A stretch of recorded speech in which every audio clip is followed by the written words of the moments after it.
It's the most beautiful time of the year. Lights fill the streets, spreading so much cheer. I should be playing in the winter snow, but I'ma be under the mistletoe. 되었으므로 지금부터 2025년 경기도 진흥형 교통체계 우수사례 발표대회를 시작하도록 하겠습니다. 자리 정돈을 위해서 앉아 착석을 해주시기 부탁드리겠습니다. 안녕하십니까. 저는 우수사례 발표대회 진행을 맡게 될 경기도 교통정보과의 안준현 주무관입니다. 무더운 이 폭염 속에서도 또 바쁘신 일정 속에서도 경기도 진흥형 교통체계의 발전을 위하여 이 자리를 함께해 주신 모든 분들께 감사드립니다. 오늘 발표대회 진행 순서는 착석해 주신 도시군의 부사장님 소개, 그리고 경기도 교통정보과장님의 인사말씀, 심사위원 및 심사기준 소개, 그리고 시군별 우수사례 발표와 현장 투표, 그리고 교통 빅데이터 시각화 사례 교육을 진행할 예정입니다. 그럼 참석해주신 도시군 부서장님 소개를 드리겠습니다. 먼저 경기도 유병석 교통정보과장님 참석하셨습니다. 오산시 김홍영 스마트 교통안전과장님 참석하셨습니다. 의왕시 우승일 교통정책과장님 참석하셨습니다. 여주시 정진태 교통과장님 참석하셨습니다.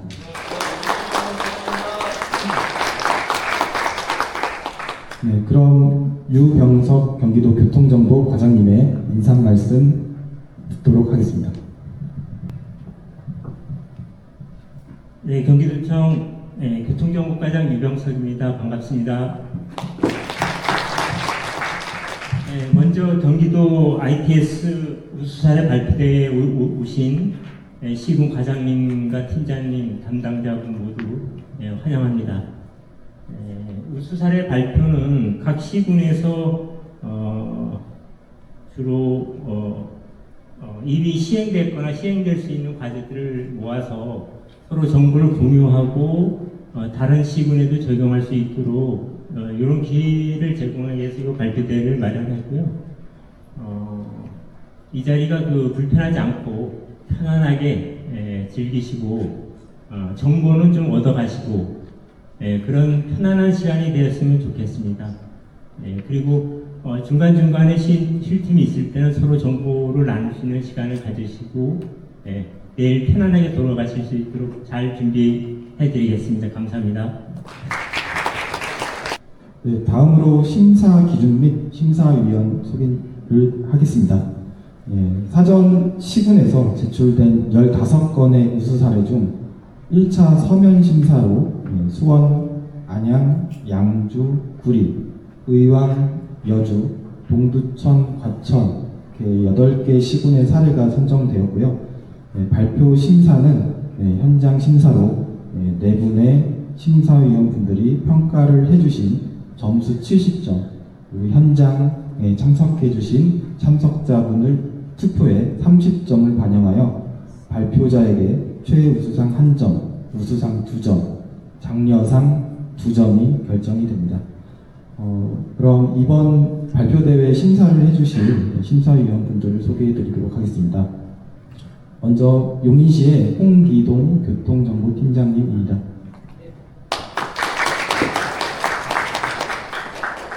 고양시의 김태균 교통정책팀장님입니다.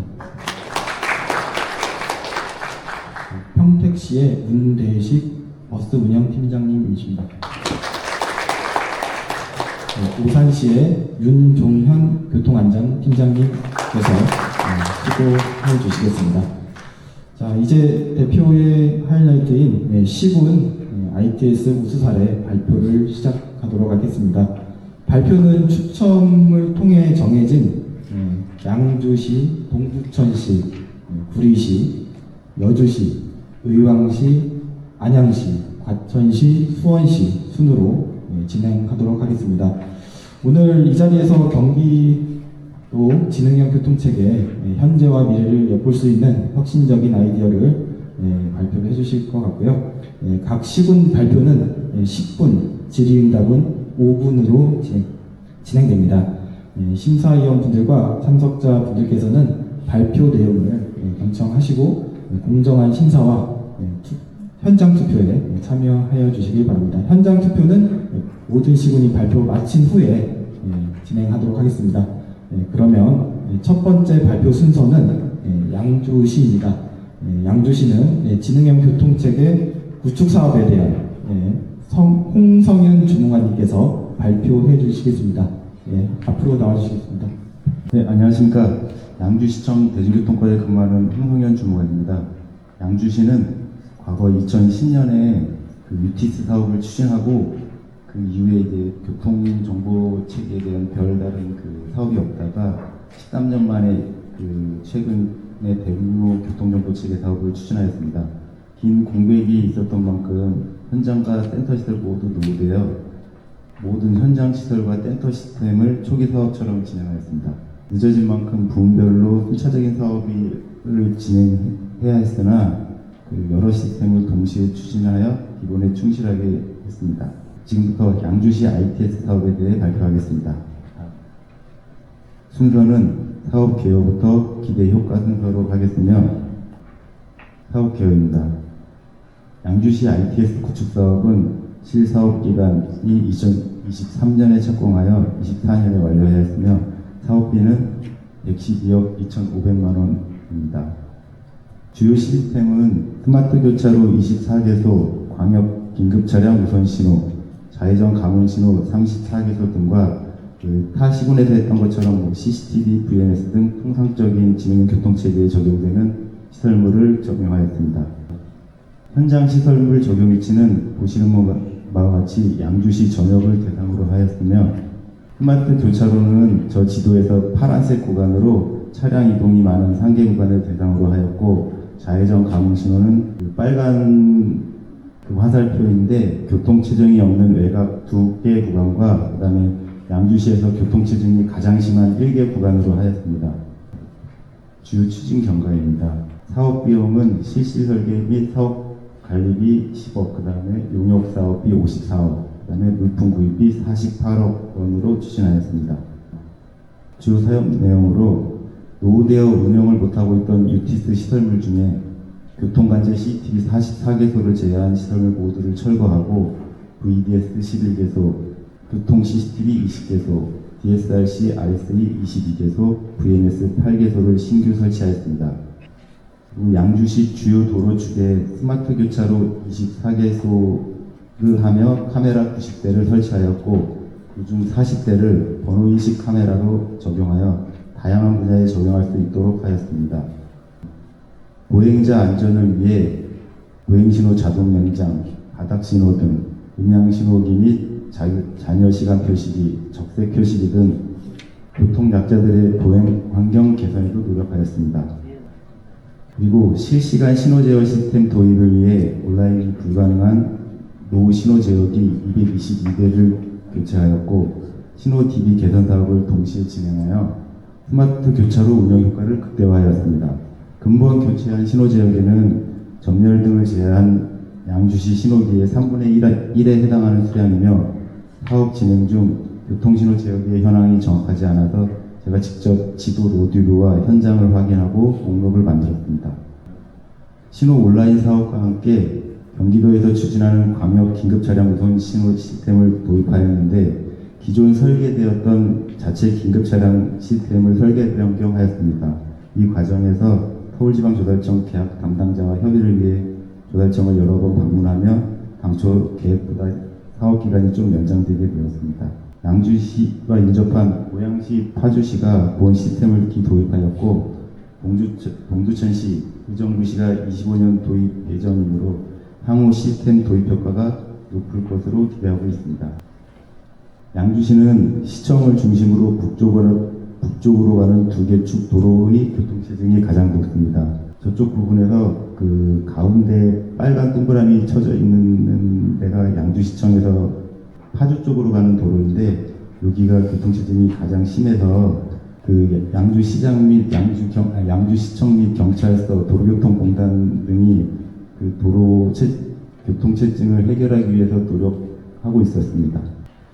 보시는 바와 같이 5km 가는데 1시간 거리가 되는 그 병목 구간으로 그 아침마다 항상 그 시청 앞부터 교통체증이 시작되는 곳입니다. 그 도로 개설 및 그 가변차로를 검토하다가 그 저희 교통과에서 감응 신호를 한다는 소식을 양주경찰서에서 도로과에 얘기를 해줘가지고 그 원래 저희 대상지가 시청 외곽이었는데 그거를 설계 변경 및 위치 변경을 해서 양주시 앞부터 가장 교통체증이 심한 곳으로 그 사업을 추진하게 되었습니다.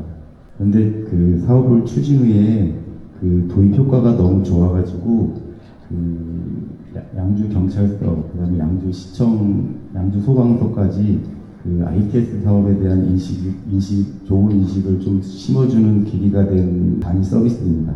감응신호 시스템 도입 후에 몇 개월간 불편 민원이 많이 접수되어서 한 6개월 동안 그 민원 때문에 거의 업무를 못할 지경으로 좀 그랬지만 현재 그 감응신호로 인해서 그 시청 앞 구간이 거의 그 체증이 없어져서 되게 만족하고 있습니다. 그리고 그 좌회전 감응신호 도입을 예정하고 있는 시군이 있으시면은 그 도움이 될 만한 말씀을 드리겠습니다. 저희도 그 설계 단계에서 놓쳐가지고 그 나중에 다시 설치를 한 건데 보통 외곽도로에 보면은 그 신호등이 없는 좌회전하는 차선들이 있습니다. 근데 보통 설계업체나 아니면 그런 데서 보면은 그 신호등이 없으면은 그 카메라 설치를 다 누락시키는데 요거를 향후 사업이 있으시면 담당자께서 다니면서 그런 위치를 잘 보고서 그 위치를 좀 추가해 주시면 좋을 것 같습니다. 여기는 그 감응신호의 효과를 그 보고하기 위해서 시장님께 며칠에 한 번씩 계속 보고하는 그 화면입니다. 이번 사업을 위해 저희가 도입한 센터 시스템입니다. 상황시대 운영하는 통합 운영 단말을 아마 여기 계신 분들 중에서 이런 화면 많이 보셨을 거예요. 그 타시군 좀 교통센터에 잘 된 부분을 벤치마킹해서 양주시에 적합한 모델을 적용하였습니다. 저희가 예상하는 기대 효과입니다. 그 양주 ITS 사업 후에 가장 눈에 띄는 도입 효과는 그 실시간 신호 제어 시스템으로 인한 시간 단축. 그 양주시는 그 신호 온라인율이 지금 현재 90% 이상이어서 원래 신호 제어를 하려면은 직접 그 온라인으로 하기 어렵고 직접 해야 되지만 양주시에는 외곽 지역이 많아서 그 담당자나 그 유지보수 업체가 안 가고 현재도 그 온라인으로 신호 제어를 하고 있습니다. 그리고 두 번째로 광역 긴급 차량 우선 신호로 인한 긴급 차량의 골든 타임 확보. 그 다음에 좌회전 감응신호로 인한 교통체증 완화가 저희 시 ITS 도입을 한 가장 큰 효과라고 생각합니다. 그 중에서 우리 시에서 그 아까 전에 말씀드린 것처럼 항상 병목 구간 때문에 그 말이 많았던 구간에 좌회전 감응신호를 적용한 덕분에 그 저희 사업한 담당자나 저희 과뿐만 아니라 그 양주시청도 그렇고 양주경찰서도 그렇고 대단히 만족하고 있습니다. 이상으로 그 양주시 ITS 사업에 대한 발표를 마치겠습니다. 감사합니다. 네. 포인터가 잘 안 되는 상황에서도 시간까지 정확하게 맞추셨습니다. 네. 혹시 질문을 하실 분이 계시면 손을 들어서 주시면 마이크를 전달해 드리도록 하겠습니다. 질문이 없어서 제가 질문 하나 드리는데 아까 그 발표 과제 중에 그 좌회전 신호가 없는 그 부분에서 CCTV를 설치를 해야 된다고 하셨는데 네네. 왜 설치를 해야 되나요? 이게 보통 그 외곽도로에 보면은 그 이제 뭐 비용이 많이 들어서 그런지 모르겠지만 그 횡단보도가 들어갈 때 왜 좌회전을 이렇게 하게 해주는 교차로들이 있습니다. 신호등이 좌회전 신호등이 설치가 안 돼 있고 그런 데는 이제 보통 설계업체들이 설계를 할 때 그 신호등 하나당 카메라를 하나씩 설치를 하다 보니까 그런 데는 아예 그 좌회전 신호가 없으니까 그 검지를 하기 위한 카메라 설치를 안 해서 저희도 처음에 개통을 하고 그런 민원들을 받아서 이제 현장을 나가 보니까 진짜 그 좌회전 신호가 없는 좌회전 차선들이 생각보다 많이 있습니다. 그래서 그 부분을 다시 그 다른 부분에 카메라를 설치해가지고 그 횡단보도 이 차들이 나갈 수 있게 그 신호를 한 번씩 그 직진 신호에 적백 신호를 켜줘야지 이 좌회전 차들이 나갈 수 있게 만들었습니다. 신호 체계로 좌회전의 안전성을 확보하는 거가 필요한 것 같은데 CCTV를 이렇게 아까 설치를 누락시키면 안 된다고 하셔서 원래 좌회전 신호가 없는데 좌회전을 해주게 부gin해주는 그런 구간들이 있습니다. 교차로에 보면. 그러니까 횡단보도랑 정지선 사이를 좀 넓게 해줘가지고 그 사이를 특별히 신호등은 설치하지 않았지만 합류하는 부도로에서 주도로 쪽으로 합류할 수 있게 이제 좌회전을 할 수 있게 만들어놓은 그런 구간들이 생각보다 외곽 쪽엔 되게 많이 있습니다. 그 CCTV가 그냥 단순 촬영을 하는 CCTV를 얘기하시는 건가요? 아니면 감응할 그 차량을 감응해서 그 신호를 적백 신호를 줄 수 있게 만들어주는 감응 카메라입니다. 감응 카메라 설치를 이렇게 얘기하신 거죠? 네, 맞습니다. 네, 알겠습니다. 네, 좋은 질문 감사드립니다. 혹시 또 질문하실 분 계실까요? 네, 없으시면 양주시의 ITS 구축을 통한 교통환경 개선 노력을 엿볼 수 있는 발표를 들었습니다. 수고 많으셨습니다.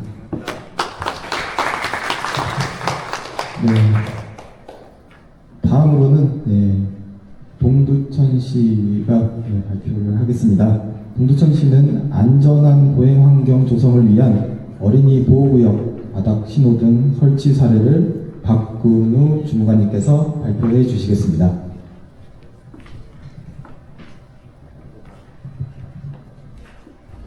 안녕하십니까. 이번 경기도 진흥형 교통체계 우수사를 발표를 하게 된 동천시 교통행정과 박근우 주무관입니다. 발표 내용은 교통 빅데이터 분석을 통한 보호구역 개선입니다. 목차는 추진 배경, 추진 과정, 그리고 성과, 그리고 항계획 순입니다. 저희 지자체는 빅데이터를 활용하여 대표적으로 바닥 신호등을 설치하였습니다. 빅데이터를 활용하는 경우 과학적인 분석을 통해 실질적인 사고 감소 및 안전망 구축을 이뤄낼 수 있기 때문입니다. 저희 지자체가 빅데이터를 이용한 바닥 신호등 체계를 정비함에 있어 참고한 타 지자체 사례로 추진 방향에 대해서 설명드리겠습니다. 최근 전국 지자체들은 교통, 복지, 안전, 행정 전반에 걸쳐 빅데이터를 활용한 정책 수립에 적극 나서고 있습니다. 단순 민원 중심의 의사결정에서 벗어나 데이터 기반으로 지역 문제를 분석하고 실효성 높은 정책을 추진하고 있는 것이 특징입니다. 대표적으로 행정안전부는 공공안전, 행정효율, 지역 문제 해결 등 빅데이터 활용 선도 사업을 추진하고 있습니다. 특히 지능형 국민비서사업 등 생활밀착형 정책 수립을 위한 데이터 허브 구축 등 중앙정부 차원에서 데이터 기반 행정 모델을 만들어가고 있습니다. 다음 경기도는 위기정보 빅데이터를 활용해 복지 사각지대를 선제적으로 발굴하고 있습니다.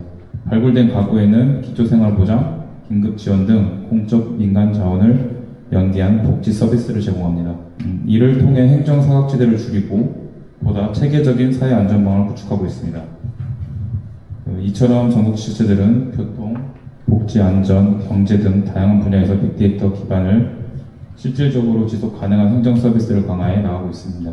이는 앞으로 지역 정책 방향성에도 중요한 기준이 될 것으로 판단됩니다. 최근 데이터량은 꾸준히 증가하고 있습니다.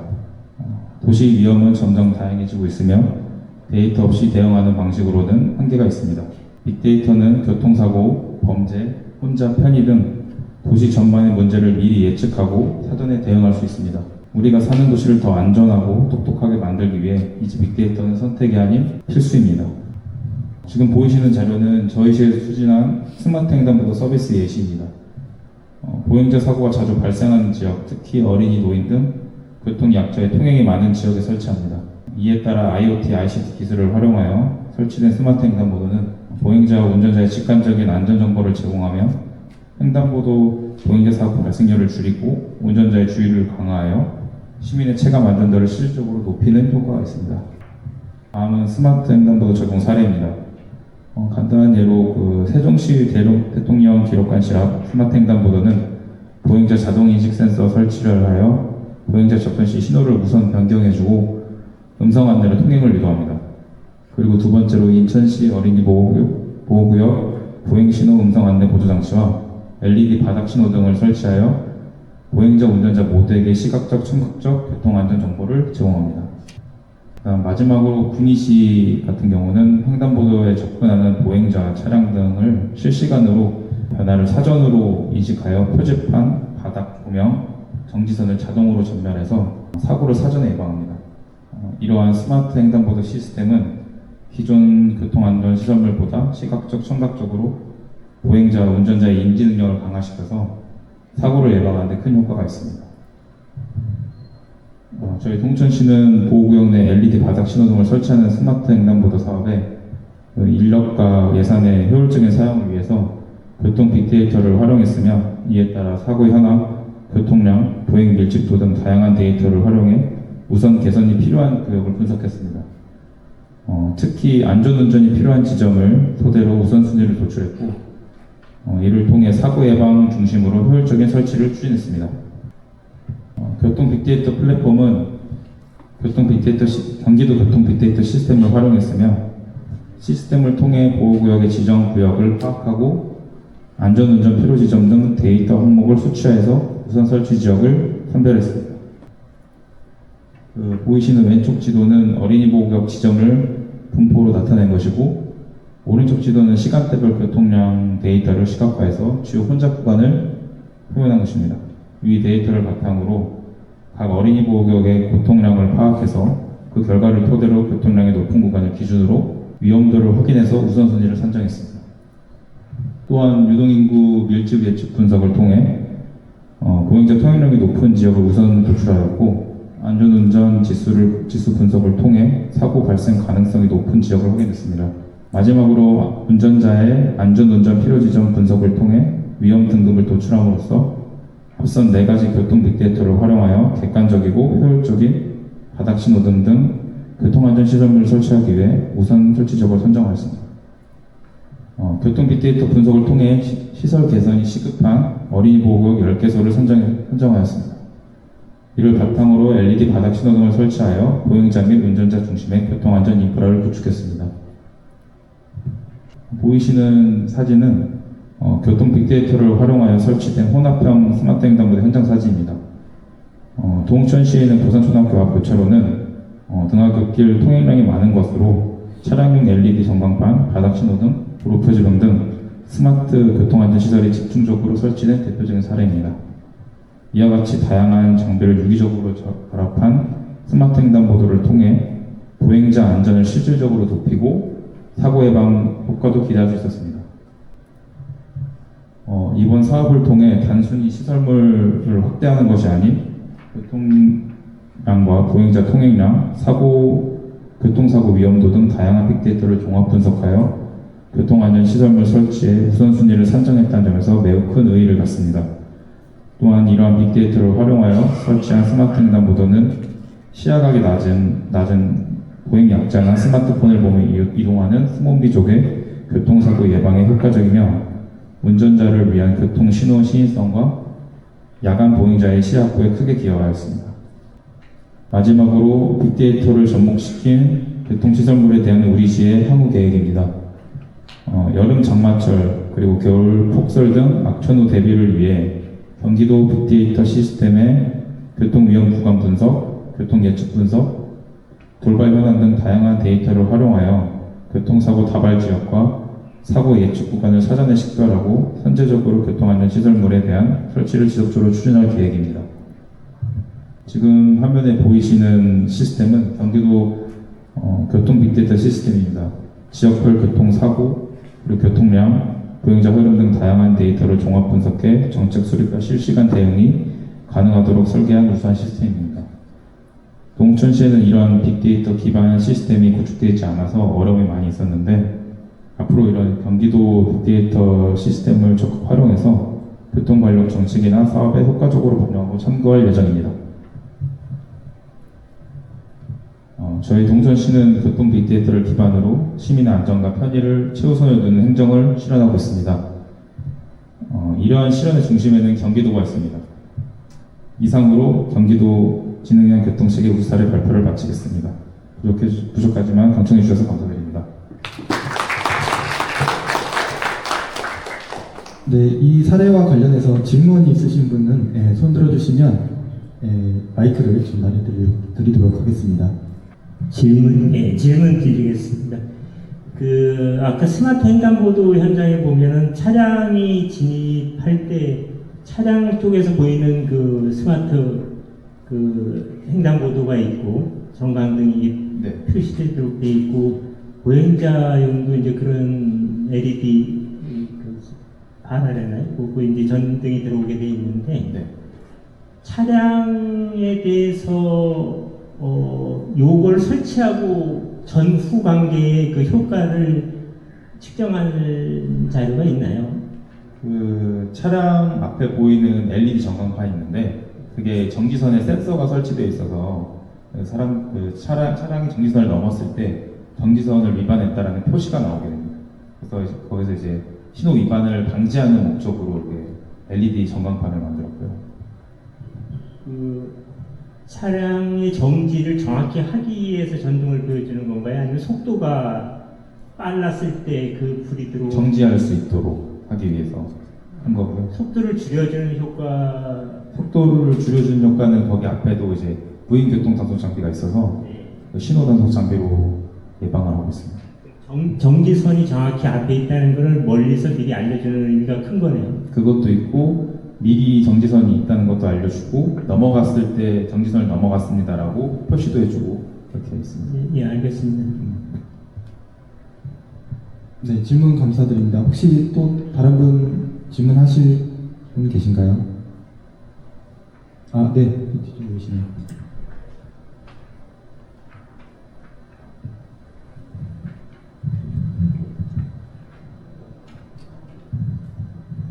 질문 드릴 게 있는데, 빅데이터 플랫폼을 분석하셨다고 하셨잖아요. 그러면은, 원래 이런 거 사업하기 위해서는 설계사가 조금, 요 위치 같은 것도 같이 잡아주면서 좀 예산, 그것도 설계 용역 같은 걸로 포함되기도 하는데, 그러면은, 그 설계사가 잡아주는 거 대신에 스스로 이 청에서 직접 우선순위 같은 거나 이런 거를 도출을 하신 거예요? 되게 큰 예산을 써서 할 때는 그런 이제 설계를 잡아서 하는데 좀 큰 예산이 안에서 설계까지 필요가 없을 때는 저희 담당 주무관이 원래는 현장을 돌아다니면서 민원을 받고 이런 식으로 해서 현장에 필요한 지점을 파악을 했는데요.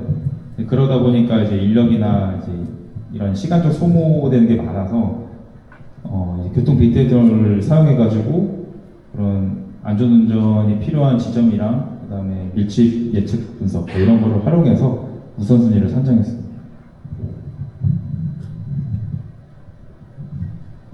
네, 충분한 답변이 되신 것 같습니다. 혹시 또 질문하시는 분 계신가요? 네, 없으시면 마치도록 하겠습니다. 수고 많으셨습니다. 동백천 씨의 특히 경기도 빅데이터 플랫폼을 활용한 사례가 좀 인상적이었네요. 네. 다음 발표는 구리시입니다.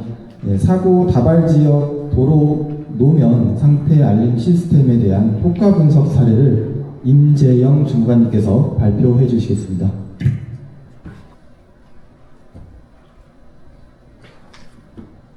네, 안녕하세요. 구리시청 교통정과 임재영이라고 합니다. 제가 오늘 전해드릴 말씀은 사고 다발 지역의 도로 노면 상태 알림 시스템입니다.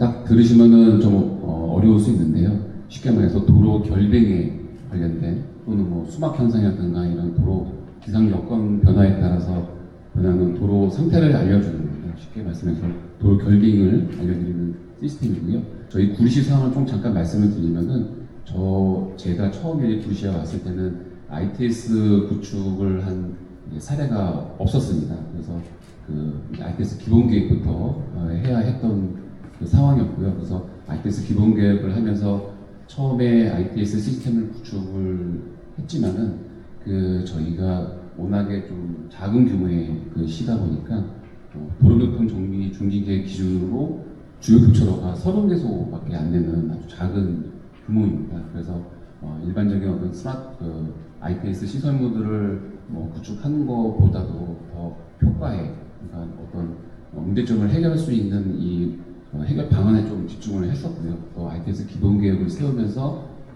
어떻게 ITS 시설물들을 발전을 해야 할지, 어떻게 나가야 할지를 고민했었고, 또 그 중에 하나의 꼭지로 교통사고에 대한 원인을 분석하고 그걸 해결할 수 있는 방안을 마련해보자, 이런 식으로 좀 시작을 했었습니다. 저희 시 같은 경우는 말씀을 드리는 거는 이제 문제점을 좀 정의를 하고요. 그 다음에 개선 방안을 제시하고 그 개선 방안을 실현할 수 있는 방안, 그리고 솔루션 확산을 어떻게 해야 하는지에 대해서 이 순으로 설명드리고요.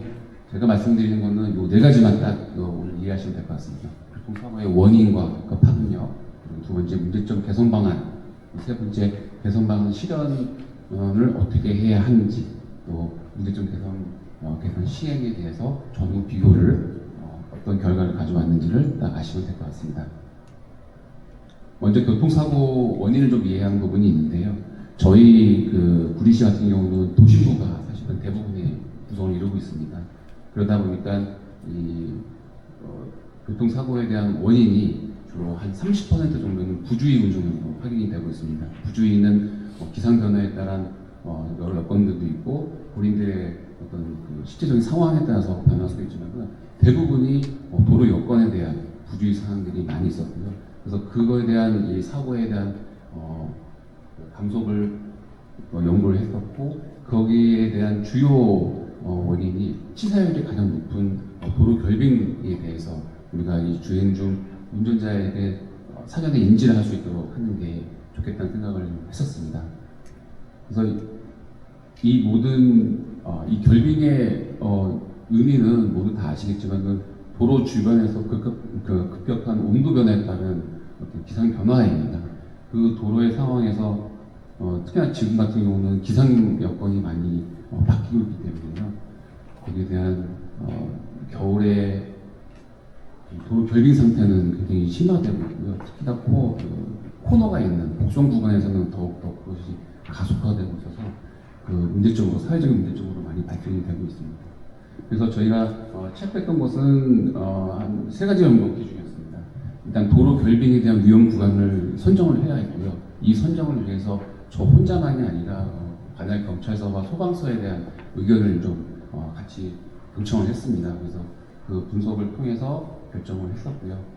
그 다음에 실시간으로 그 현장을 분석을 해서 주행 운전자에게 그걸 알려야겠다. 그러니까 어떻게 알리는 게 더 효과적이냐, 그리고 기존의 ITS 시설물을 최대한 활용할 수 있는 방안을 고려해보자. 이런 상황에서 시작을 했고, 또 도로 결빙 위험 구간을 선정하는데 여러 가지 의견이 있었지만 결국은 경기도 교통 빅데이터 플랫폼에 있는 결빙 잦은 지점의 위치도가 다 찍혀 있습니다. 그래서 그 지점을 기반으로 해서 관할 경찰서와 소방서에 대한 의견을 여쭙고 그 의견을 토대로 지점을 세 군데를 저희가 선정을 했었고요. 그리고 저희 여건에 맞는 또 검지 방식에 또 따라서 또 중요해서 있습니다. 왜냐하면 검지 방식이 요 밑에 보시면 한 세 가지 정도의 방식이 있는데요. 이 세 가지 방식이 서로의 장점이 있습니다. 그래서 모든 것에 대한 장점을 다 가지고 있는 방식은 없어서 저희 시에 맞는 그 여건에 맞는 도로의 여건에 맞는 걸 저희가 좀 선정을 했었고요. 그래서 이 경기도 교통 빅데이터 플랫폼을 보시면은 저렇게 분석이 돼서 아주 좋은 자료들이 게시가 되고 있고 좋은 자료로 쓸 수가 있고요. 그래서 저희가 고려한 거는 세 군데, 오르막이 있고 내리막이 있는 구간, 그리고 음영, 되게 그늘지거나 곡선이 있는 구간을 고려했었고요. 온도 변화에 제일 민감한 게 사실은 교량 구간입니다. 그럼 수변 지역이 있는 교량, 저희 강변북로에 있는 수도교에 위치를 해서 총 세 군데를 저희가 선정을 했었습니다. 근데 여기서 먼저 검지를 조금 설명을 드리면은 저희가 결국 선택을 한 거는 적외선과 가시광선을 모두 검지할 수 있는 방법을 선택을 했었고요. 이 현재 과학으로는 딱 세 가지 방법밖에 없습니다. 비대면으로 검지를 할 수 있는 거는 진동, 그러니까 음향에 의한 진동 방식, 진동 주파수를 진폭을 비교하는 방법이 있고요. 적외선으로 노면의 수막 반사 특질을 분석하는 방법이 있고요. 그다음에 노무에서 방출되는 에너지가 방사율이라고 하는데요. 이 방사율을 온도에 적용해서 판단할 수 있는 이 세 가지 방법 외에는 없었는데 저희 시에 제일 적합하다고 생각했던 것은 어쨌든 이 방사율을 가지고 검진을 하는 방법이었습니다. 왜냐하면 이 방사율을 가지고 선택을 하게 되면은 그 이후에 그러니까 이 결빙을 검지하는 것 외에도 다른 방향의 어떤 검진을 할 수 있었기 때문입니다. 뭐냐면 예를 들어서 여름철 같은 경우는 결빙은 결국 겨울에 많이 쓸 수 있기 때문에 여름철에는 수막 현상이라든가 이런 뭐 블로업 같은 도로 융비 같은 상황도 검진을 했어야 하기 때문에 이 가시광선과 적외선을 모두 분석할 수 있는 이 방법을 확정성이 더 높다고 생각을 했기 때문에 한 거고요. 앞서 두 가지의 방법도 전혀 뭐 틀린 건 아니었습니다. 나름대로 특징이 있었기 때문에 하지만 저희 여건에 맞는 거를 선정을 했었고요. 그래서 검지기를 설치하고 또 그 패턴 분석을 하고 또 도로 결빙을 사전에 알릴 수 있는 시스템을 구축을 했습니다. 이렇게 저희 ITS 기존에 있는 시설물들을 활용해서 또 VMS를 활용해서 열 영상 카메라를 설치하고 또 일반 PTZ 카메라를 설치해서 이게 열 영상 카메라와 현장이 과연 어떻게 차이가 있는지도 좀 분석할 수 있도록 두 가지를 좀 병행해서 설치를 했었고요. 또 아까 말씀드린 그 방사율의 데이터들을 센터에서 분석을 해서 그 패턴 계속 또 학습을 또 했었습니다. 처음에 있는 기본 세팅은 저희 여건에 맞지 않기 때문에 이 분석 기간만 한 6개월 정도의 소요 시간이 좀 걸렸었고요. 그래서 또 1차 한번 검지를 하고 알려주게 되면 5차가 있을 수 있기 때문에 그 1, 2차 계속해서 검지하고 습하고 또 그 메시지를 생성하는 과정들을 좀 오랫동안 했었고 분석한 데이터를 이렇게 그 결빙이 발생하는 지점에 한 150에서 200m 사전부터 저 전광판을 통해서 알림을 했었고요. 저 전광판도 뭐 가로용으로 할까 세로용으로 할까 해서 계속해서 뭐 도로관리청과 뭐 협의도 많이 했었고요. 근데 결국은 최대한 방해가 안 되는 저런 세로용 전광판이 맞다 생각해서 저희가 저렇게 설치해서 운전자에게 알려드리고 있습니다. 그 기대 효과로 제가 좀 설명드리면은 퀴즈처럼 제가 좀 준비를 했는데요. 세 가지 좀 기대 효과가 좀 있더라고요. 근데 첫 번째로는 이건 이제 2019년도 고속도로에서 이제 분석한 결과였는데 사전 알림을 주면서 그 운전자에게 사고 발생 치사율이 좀 떨어진다는 분석이 있었습니다. 그래서 이거에 대한 분석에 대한 그 원인은 뭘까, 그러니까 어떤 근거는 뭘까 생각해서 저희는 이 속도의 일관성을 좀 봤습니다. 그러니까 속도의 일관성이라고 한다면은 결빙이 발생하게 되면은 이 운전자는 무의식적으로 저희는 이 지점이 미끄럽다는 것을 알 수 있거든요. 근데 그래서 갑자기 가속적인 속도를 갑자기 줄이게 됩니다. 그러면서 사고 발생이 더 크다라는 원인을 저희가 분석했었고, 그래서 이 사전으로 먼저 이 정보를 알리게 되면은 운전자가 감속을 하지 않고 속도를 유지하면서 증가할 수 있지 않을까라는 생각을 해서 그 사전에 전광판을 설치할 때부터 속도 차량 검지기를 좀 설치를 좀 했었습니다. 그래서 쭉 지점마다 그 분석을 하는 결과 결국은 저희가 사전 알림을 보는과 동시에 주행 속도들은 점차 애초에 저감을 했었고요. 점차 지점이 다가올수록 서서히 가속을 하는 이런 좀 긍정적 효과를 볼 수 있었습니다. 그다음에는 시민들의 또 만족도를 한번 또 평가를 한번 해봤는데요. 솔직히 시민들이 대체로 이제 긍정적으로 평가를 해주셨는데 좀 이 서비스를 잘 모르시다 보니까 설명을 하고 설득을 해야 하는 부분이 있었는데 설명을 드리면은 또 다 이해를 하시고 긍정적인 효과를 주셨는데 반면 부정적인 의견은 너무 전광판이 좀 있다 보니까 너무 많다 보니까 거기에 대한 불빛이 좀 혼선을 줄 수 있다 이런 또 불만사항을 또 말씀해 주셔서 거기에 대한 개선점으로 또 보완을 또 계획하고 또 있는 상황입니다.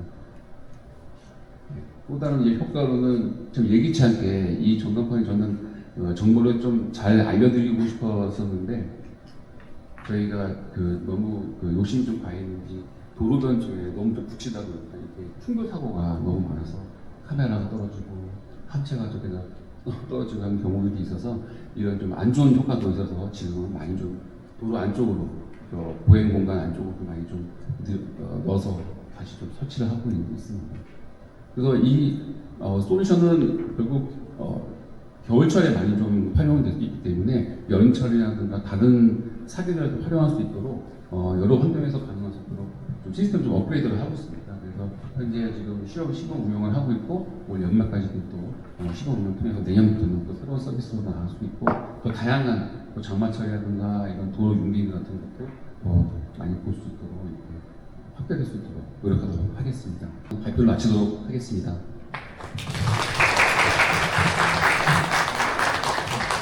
장관님 수고하셨습니다. 시간이 조금 이제 오버되긴 했는데 좀 PT 좀 상황이 안 좋았던 점하고 뭐 이런 거 감안해서 평가에 참고해 주시면 되겠습니다. 네, 혹시 이 사례에 대해서 질의하실 분이 계시면 손을 들어주시기 바랍니다. 네, 뒤쪽에. 네, 안녕하세요.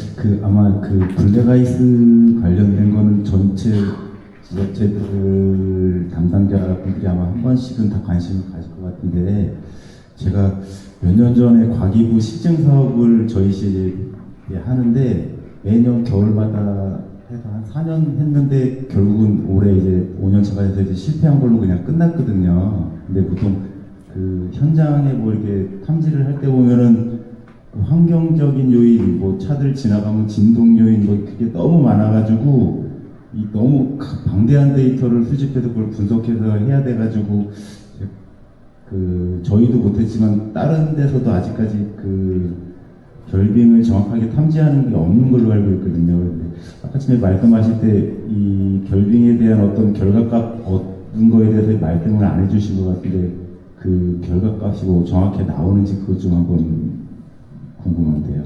네, 먼저 좀 설명드리면 아까 검지 개념을 좀 설명드렸듯이 한 3가지 정도 방식이 있습니다. 말씀처럼 어떤 방식을 해도 사실은 사실 비슷한 효과를 가지고 있는 걸로 제가 판단을 했었고요.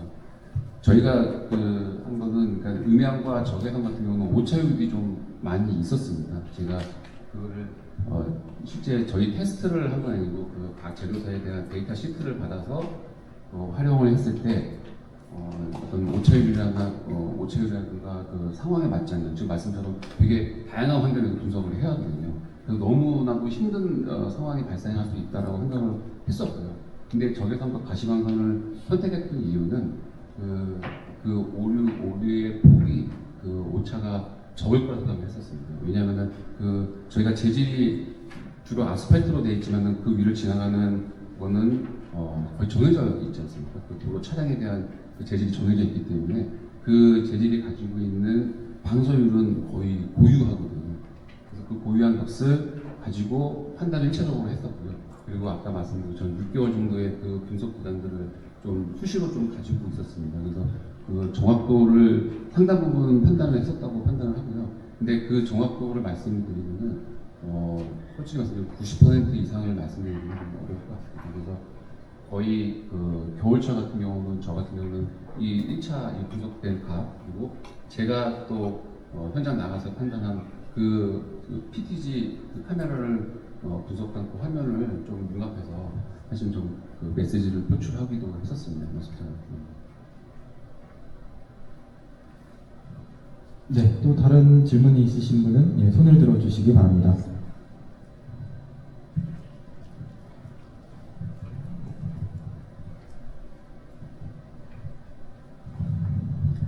결빙된 오르막이나 내리막, 교량 등지에서 한다고 되어 있는데 결빙이 도로가 결빙이 되면 이 감지 시스템이 감지를 해서 분석을 하고 판단을 해서 이제 표시를 해줘야 되는데 이게 시간이 바로 즉시 되는 건지, 왜냐면 이게 지금 보니까 화면상에서도 담당자 주무관님들이 보고서 판단을 하는 것 같아요. 이 시간이 얼마나 오래, 결빙이 벌써 됐다고 하면은 사고가 났을 것 같은데 이게 얼마나 걸리는지. 이거 말씀드린 것처럼 저희가 1, 2차 이제 정보 메시지를 발생을 시키는데요. 이 시간이 한 차례마다 5분의 시간을 가지고 있습니다. 이게 결빙이 발생했다가 또 바로 또 사라질 수도 있고 하기 때문에 그 지속 시간을 보고 판단해서 5분에서 총 10분의 정확한 결빙이 발생했다고 지속된다고 하면은 그때 하고 있고요. 제가 여기서 중간에 그 판단에 관여를 한 거는 저희 시험 운영 기간 중에 그때 반영을 해서 했기 때문에 지금은 자동으로 하고 있습니다. 최초에 결빙된 거를 감지하는 게 5분에서 10분이면 감지가 된다는 건가요? 감지를 하고 거기에 대한 지속 시간을 계속 체크를 합니다. 그럼 결빙이 됐다고 하면은 네. 뭐 저 시스템 자체가 네. 알려주나요? 전광판에 그러니까 현장에서 알림이 갑니다. 또 이 메시지도 이제 1차, 2차 메시지가 조금씩 다릅니다. 완전히 2차 메시지는 10분 이상의 지속되는 결빙이기 때문에 미끄럼보다는 이제 완전 결빙이라는 거 확정 메시지를 표출하도록 되어 있습니다. 조금 이제 1차 메시지를 제가 샘플로 좀 찍었던 거거든요. 네, 충분한 답변이 되셨을까요? 네, 혹시 또 다른 질문이 있으십니까? 네. 네, 가운데. 네.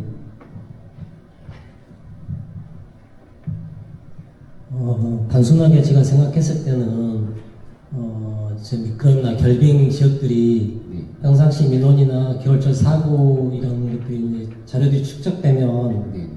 그 위치는 어느 정도 이제 확정이 된다고 생각이 됐는데 네. 그랬을 경우에 그 복잡하게 뭐 원적 진동이나 뭐 적외선 이런 감지 없이 네. 상시적으로 그냥 뭐 미끄럼 주의, 뭐 결빙 주의 이런 표지판으로도 사실은 인식을 시켜줄 수 있는 부분이 있고 네. 있는데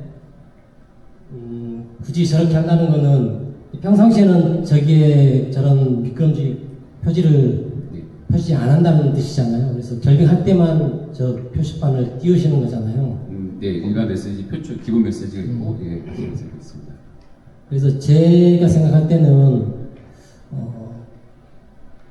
그 일반 표시하고 이게 상시 표시했을 때 하고 그다음에 이 시스템을 통해서 그 결빙 시에만 표출했을 때 그 차이 분석을 향후에 조금 해보는 것도 맞습니다. 네. 좀 필요할 것 같다라는 생각이 들고 그래서 이제 그런 것들이 실제로 결빙 될 때만 미끄럼지 표시했으면 그렇게 했을 경우에 뭐 사고율이 훨씬 저감됐다 이러면 그런 것들은 향후에 뭐 조금 더 넓게 다른 지자체로 전파할 필요도 있을 것 같다는 생각이 듭니다. 네, 너무 좋은 의견이시고요. 그렇게 분석을 하려고 사실 저희가 아까 그 VMS 위에 설치를 했을 때 열 영상 카메라뿐만 아니라 일반 PTZ 카메라를 설치한 이유가 그런 그 사고 현장, 그러니까 사고가 발생했을 때 단지 표지판뿐만이 아니라 사전에 전광판으로 이런 시스템으로 알렸을 때의 장점은 사고가 발생했을 때 그 현장을 정확히 판단하고 그 사전에 알릴 수 있는 이 점이 아니었나 싶었거든요. 그래서 사실 저 추가 시설물들이 있었고 저 추가 시설물을 통해서 말씀처럼 더 분석을 통해서 각 지자체를 접하도록 하겠습니다. 네. 시간이 좀 지났으므로 질의는 마치도록 하고요. 고생 많으셨습니다. 감사합니다. 다음으로 발표는 여주시가 되겠습니다. 여주시는 지능형 교통체계 구축 사업에 대해서 김명준 주무관님께서 발표를 해주시기 바랍니다.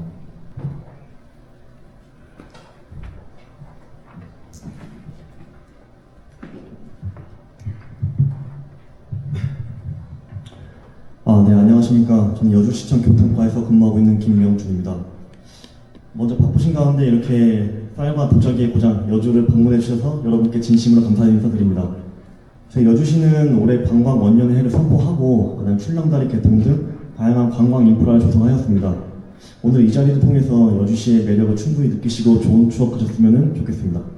그럼 지금부터 발표 시작하겠습니다. 발표 순서는 다음과 같습니다. 사업 개요, 추진 배경 및 목적, 문제점 및 해결 내용, 주요 구축 내용, 효과 분석 순으로 발표를 진행하도록 하겠습니다. 먼저 사업 개요입니다. 여주시는 2023년 9월부터 2024년 3월까지 약 7개월간 ITS 사업을 본격 추진하였습니다. 기존 스마트 교차로 4개소를 개선하고 6개소를 신규 구축하였으며 전반적인 신호 운영 체계를 재정비하였습니다. 또한 버스 정보 안내기 20개소를 복합형 BIT로 신규 설치하였고 그에 맞춘 BIS의 사용자 인터페이스도 전면 개선하였습니다. 이 사업을 추진하게 된 배경은 다음과 같습니다. 첫째, 교통 시스템 기반 시설 부족입니다. 교통정보 제공 및 가공을 위한 교통정보 수집 체계가 미비하였으며 신호체계가 획일적으로 운영되고 있었습니다. 이에 교통 시스템 기반 시설 마련 및 신호 운영 체계 확립이 필요하였으며 이를 바탕으로 유지관리 효율성을 향상시키고자 하였습니다. 둘째, 여주 역세권을 중심으로 도시개발 사업이 활발히 추진되었으며 세종로 등 주요 구간의 교통량이 증가하였고 청도 시간대의 교통 혼잡도가 심화되었습니다. 따라서 지속적인 도시개발 사업으로 다양한 교통 특성 및 통행 패턴에 대한 대비가 필요했습니다. 셋째, 기존 버스 정보 시스템 및 단말기의 노후화입니다.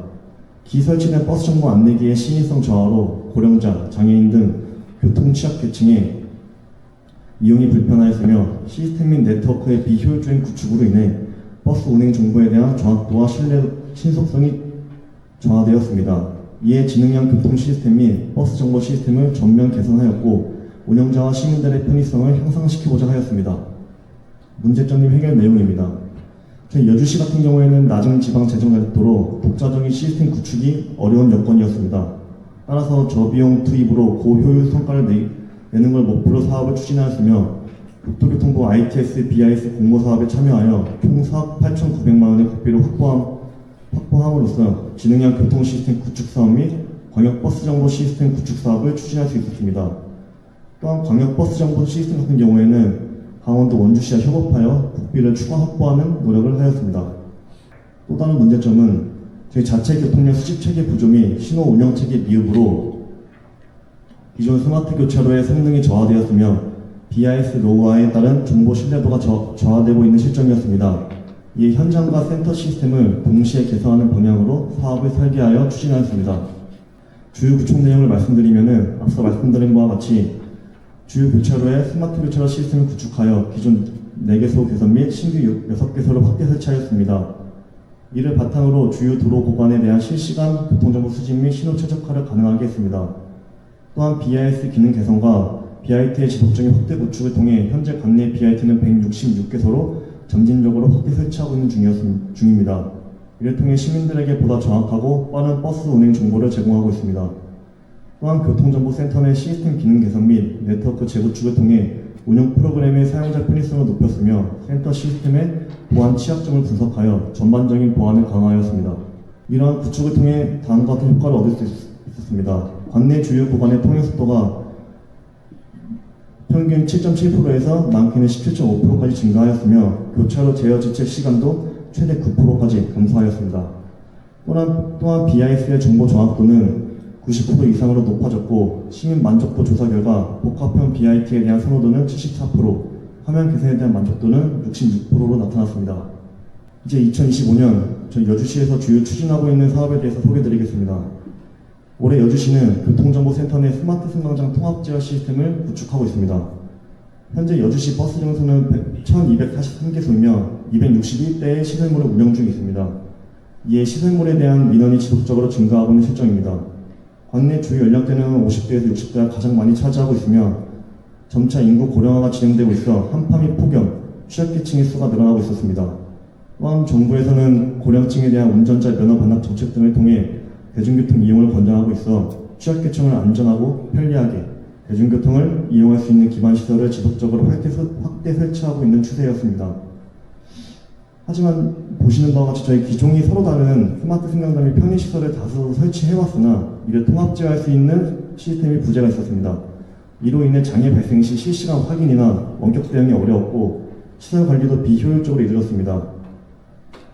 사실 이 말을 들었을 때 이제 바로 와닿는 분도 계시겠지만 추가적으로 제 경험을 좀 말씀드리면은 제가 작년 7월 달에 이제 교통과로 발령받고 버스 승강장 업무를 받게 되면서 인수인계를 받은 문서 중에서 문서뿐만 아니라 이제 물품으로 그 승강장 내에 있는 리모컨 3개를 받았습니다. 에어컨 리모컨 3개를 받았는데 이 실제로 담당자가 이제 에어컨에 대해서 이제 뭐 시민들이 조작할 수 있고 하다 보니까 담당자가 직접 현장에 나가가지고 에어컨을 껐다가 켰습니다. 과장 쪽은 보태면 아마 그 해는 저희 집보다 아마 승강장에 있는 에어컨을 제일 많이 껐다 켰던 것 같습니다. 그래서 이 처음 업무를 맡게 되는 순간부터 이 사업에 대해서 구상을 했었고 작년에 설계를 마치고 이제 올해 착수도 하였는데 간단하게 말씀드리면은 이번 사업은 냉난방기, 온열의자 등 승강장의 다양한 편의시설을 통합 제어하고 실시간 장애 모니터링이 가능한 시스템을 도입하여 시민의 이용 만족도와 시설 관리의 효율성을 동시에 높이고자 합니다.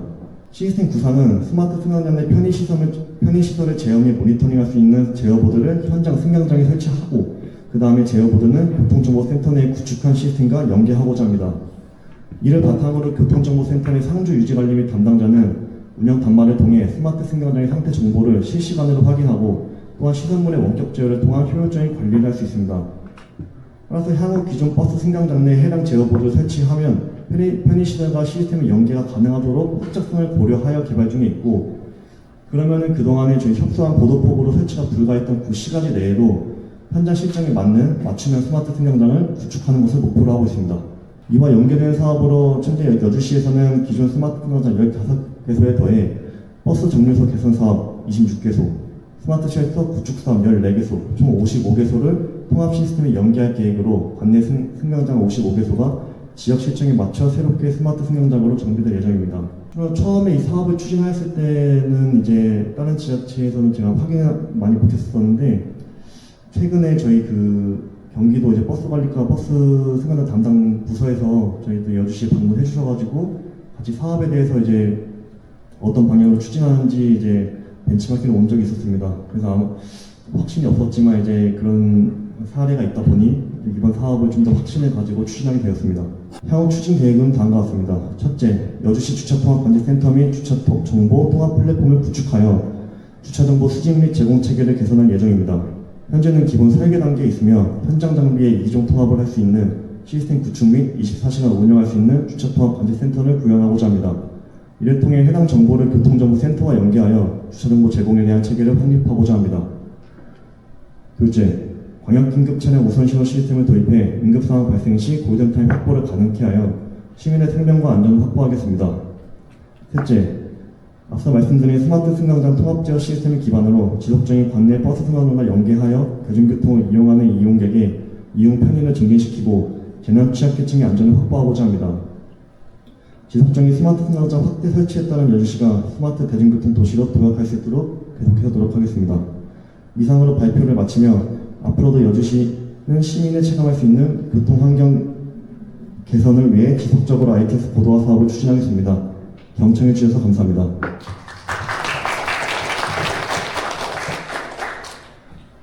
네, 발표 감사합니다. 혹시 질문 있으신 분들은 손을 들어 주시기 바랍니다. 질문 없으십니까? 네, 없으시면 여주시의 스마트 교차로 운영 시스템, 스마트 승강장 통합제어에 대한 경험과 사례에 대한 발표 잘 들었습니다. 감사합니다. 감사합니다. 지금 8개의 시군 중에 한 4개의 시군까지 발표를 마쳤습니다. 잠시 좀 쉬어가는 타임을 좀 가질까 하는데